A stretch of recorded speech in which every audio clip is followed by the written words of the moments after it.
পাহাড় এই নামটা শুনলেই কেমন যেন একটা অন্যরকম ইমোশন কাজ করে।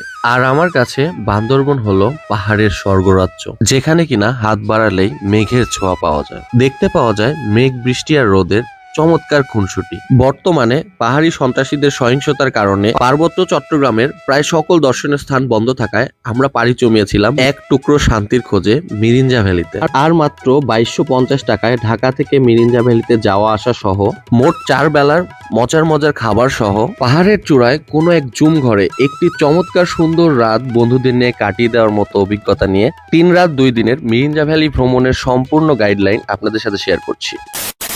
আমাদের জার্নিটি শুরু হচ্ছে ঢাকা বিমানবন্দর রেলওয়ে স্টেশন থেকে। বাসের তুলনায় ট্রেন কিছুটা কমফোর্টেবল হয়। আমরা কিন্তু ঢাকা থেকে চট্টগ্রামগামী মহানগর এক্সপ্রেসের টিকিট কিনে নিয়েছিলাম পার পারসন 425 টাকা করে। ট্রেন ছাড়াও আপনারা কিন্তু বাসে করেও যেতে পারবেন।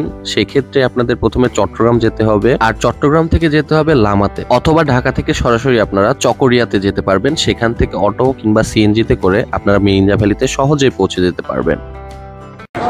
তো ফাইনালি গাইজ আমরা চলে আসছি চট্টগ্রাম স্টেশনে। আর যে আমরা দেখা করছি যে আমাদের ট্যুরমেটদের সবাইকে দেখাই। এখন কোথায় আছি?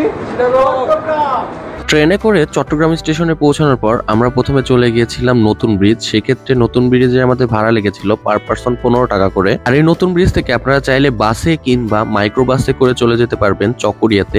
সেক্ষেত্রে পার পারসন ভাড়া পড়বে 150 টাকা করে। আমরা কিছুটা সময় বাঁচানোর জন্য মাইক্রো বাসে করে রওনা দিয়েছিলাম। মাইক্রো বাসের ড্রাইভার ভাইয়ের নাম্বার আমি ডেসক্রিপশনে দিয়ে রাখলাম।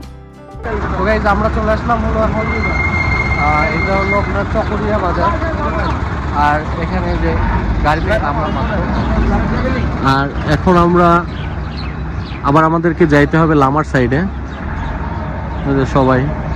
সবাই অনেক টায়ার্ড। এই মুহূর্তে আমরা অবস্থান করতেছি চকরিয়াতে। আর চকরিয়া থেকে লামার দূরত্ব 40 কিলোমিটারের মতো। চকরিয়া থেকে মিরিঞ্জা ভ্যালি যেতে হলে আমাদের হাতে কিন্তু 3টা অপশন আছে। একটা হলো সিএনজিতে যেতে হবে, কিংবা বাসে, কিংবা চাঁদের গাড়িতে। ভাড়া লাগবে মাত্র 60 টাকা। এই জায়গা এইখান থেকে এখন আমাদের এই রোড ধরে যেতে হবে, একদম সামনে উঠে